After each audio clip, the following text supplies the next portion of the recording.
Ouçamos todos boa notícia que vem da vida, que vem do amor. Ouçamos todos boa notícia, é o Evangelho de Deus Salvador. Olá a todos e todas, bem-vindos, bem-vindas ao nosso programa Evangelho para Além dos Templos. Esse programa que é exibido sempre pela nossa TV Causas da Vida, pelo canal oficial do Zé Vicente, pelo canal do Frei Gilvander e pelo canal do monge Marcelo Barros, que hoje está aqui conosco. Eu vou chamar ele daqui a pouquinho. Antes de chamar o Marcelo, pessoal, não se esqueçam, inscrevam-se na TV Causas da Vida, inscrevam-se em todos os canais que transmitem o nosso programa. Isso dá muita força para a nossa missão nas redes. Dê também um like nesse vídeo, para que o YouTube saiba que esse conteúdo é um conteúdo importante e compartilhe para espalhar a palavra para as pessoas que você conhece e para todos os seus contatos. Então, olha, nesse domingo, o Evangelho é Lucas 4, de 1 a 4, e depois pula para 14 a 21. Eu vou chamar aqui o nosso amigo Marcelo. Marcelo, querido. Bom dia, boa noite, boa tarde, Ana Helena e todos vocês que estão conosco nessa roda de conversa. Então, querido, nesse domingo, que é o terceiro domingo do tempo comum, as comunidades começam a leitura quase contínua, que é uma leitura quase contínua do Evangelho de Lucas. E começa por um prólogo, dedicado a alguém chamado Teófilo. Eu peço que você faça uma contextualização desse Evangelho, explique pra gente o que significa essa dedicatória, a esse Teófilo. O que é isso? De fato, Lucas é um cristão da terceira geração dos seguidores de Jesus, seguidores e seguidoras. Ele não conheceu Jesus pessoalmente, ele teve que fazer uma pesquisa.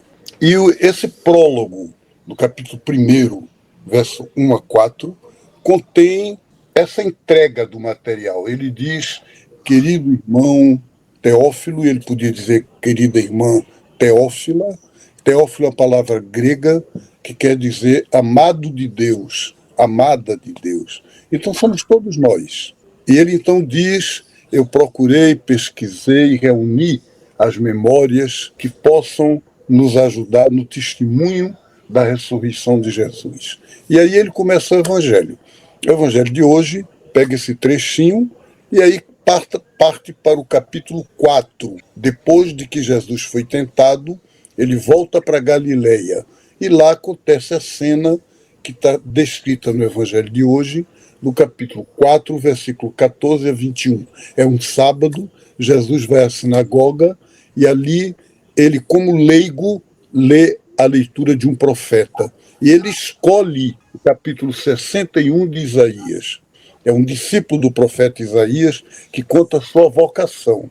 E aí ele lê isso, onde está escrito: o Espírito do Senhor veio sobre mim e me mandou curar os doentes, libertar os prisioneiros, anunciar a boa notícia de Deus para todo mundo e proclamar um ano de graça, um ano de jubileu.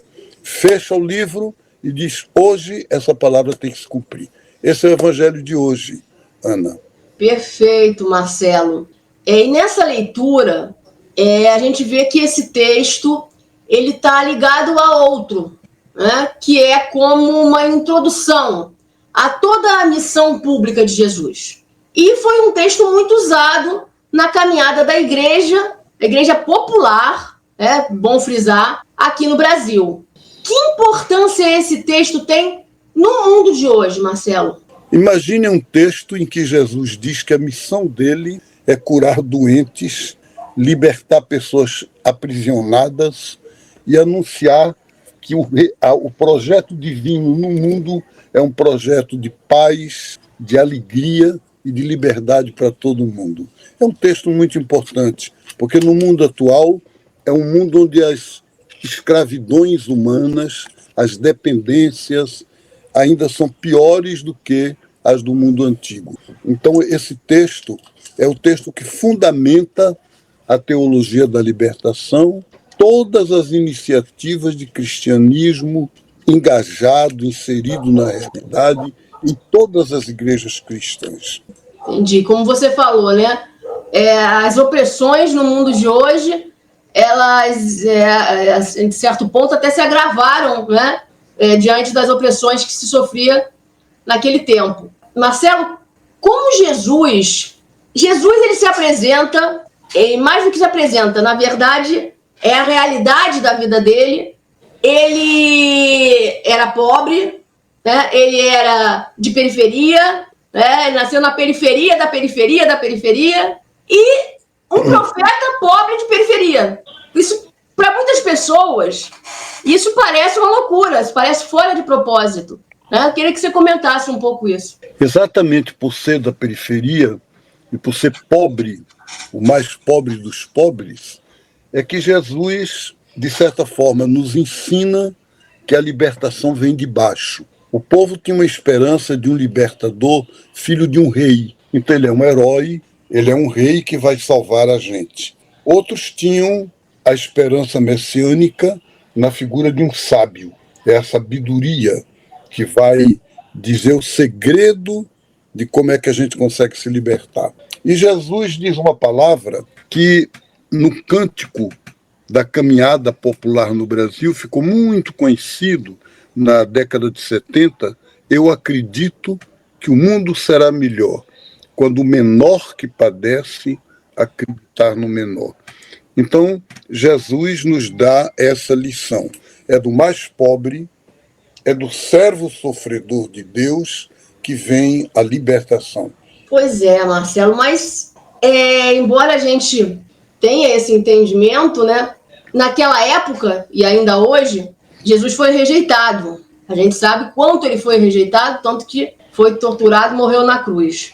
As pessoas se escandalizaram, como muitas se escandalizam ainda hoje. A questão que fica é por quê? Jesus leu ali um texto que promete cura e libertação, ele estava prometendo cura e libertação, e o pessoal que o ouviu naquela época, e muitos que leem esse texto ainda hoje, se escandalizam e rejeitam Jesus. Por que isso, Marcelo? Porque o pessoal estava habituado a interpretar esse texto como dizendo respeito às pessoas que são de Deus. Então, Deus liberta, salva, protege as pessoas que são dele. E as que não são, ele deixa morrer.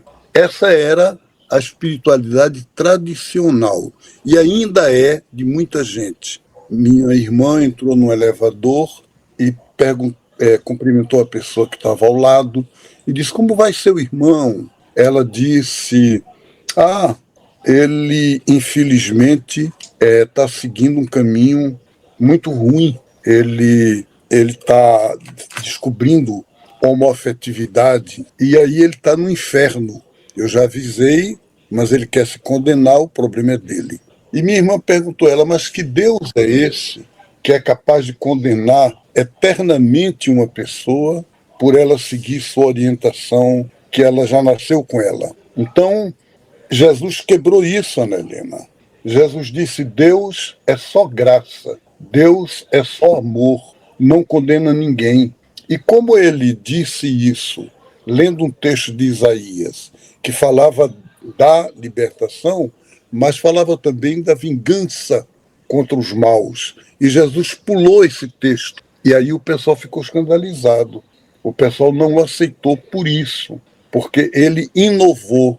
Ele, de certa forma, escolheu o texto bíblico que queria ler e deixou de lado outro, que ele achava que não se prestava para aquele momento. Pois é, Marcelo, eu acho que trazendo esse texto para hoje, mas assim, hoje, bem recente mesmo, nós podemos citar aqui o discurso profundamente profético da bispa de Washington, né, diante do presidente que acabou de tomar posse nos Estados Unidos, o Donald Trump, e ela fazendo ali uso de palavras profundamente evangélicas, pedindo misericórdia para as pessoas trans, LGBT, para os imigrantes, e as palavras dela sendo rejeitadas não só pelo Trump, que já disse que ela tem que se desculpar publicamente, e por tantas outras pessoas no mundo que se dizem cristãs e que não conseguem compreender aquelas palavras, né, Marcelo? É verdade, Ana Helena,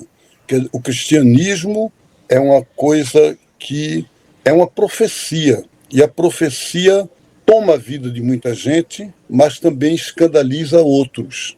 Quando Jesus era criancinha, Simeão, o profeta, disse a Maria: esse menino será motivo de contradição para muita gente. Então, e é isso. O que mais espanta nesse evangelho é como Jesus une, de um lado, a espiritualidade mais profunda, receber o Espírito Santo, e do outro, esse engajamento social e político libertador.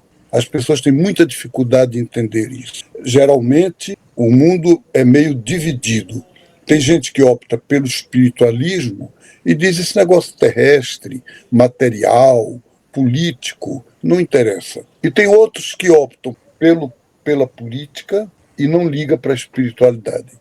Jesus viveu a unidade disso e propõe a gente que a gente viva essa unidade entre a dimensão carismática da fé, a dimensão pentecostal, a dimensão espiritual da fé e a inserção disso numa caminhada política libertadora. Perfeito. Então vamos aqui nos encaminhar já para o final do nosso programa. A gente sempre frisa a importância de vocês se inscreverem nos nossos canais, né, de vocês curtirem aí o nosso vídeo e difundirem essa mensagem. Jesus, pessoal, une duas coisas: encher-se de Deus e se comprometer com a libertação social e política do povo. Assim, ele mostra que os seus discípulos e discípulas deveriam unir também essas duas coisas: a espiritualidade e a radicalidade do compromisso social. Aliás, Marcelo, isso aqui me faz lembrar uma frase que, não vou me lembrar agora quem costumava dizer isso, mas que gosto muito de Jesus, mas os seus seguidores eu já não gosto tanto. É uma frase mais ou menos assim, né? Porque, infelizmente, muitas vezes há um abismo, né, entre a figura de Jesus, o que ele viveu, e o que os seus seguidores vivem, né? Então, é importante a gente frisar isso. Assim como Jesus uniu o Espírito Santo e o compromisso com a libertação social, é fundamental que seus seguidores também façam essa união. Exatamente. Jesus nos revela um Deus não poderoso e milagroso, né? E muitas não entendem isso. Nos revela um Deus pobre e inserido com os pequenos até a cruz. Então, viva o cristianismo da libertação. Marcelo, suas palavras finais. Você nos fez conhecer mais a vida do Pedro Casaldáliga. O seu livro sobre o Pedro, um bispo para além das cercas. Um bispo contra todas as cercas. Contra todas as cercas, mostra justamente uma pessoa que viveu o mais profundo da espiritualidade, era um poeta, um místico e, ao mesmo tempo, uma pessoa profundamente inserida, engajada na luta pela libertação do povo. Eu acho que é isso que a gente aprende desse evangelho. Então, pessoal, até o próximo programa. Um grande abraço a todos. Ouçamos todos boa notícia que vem da vida, que vem do amor.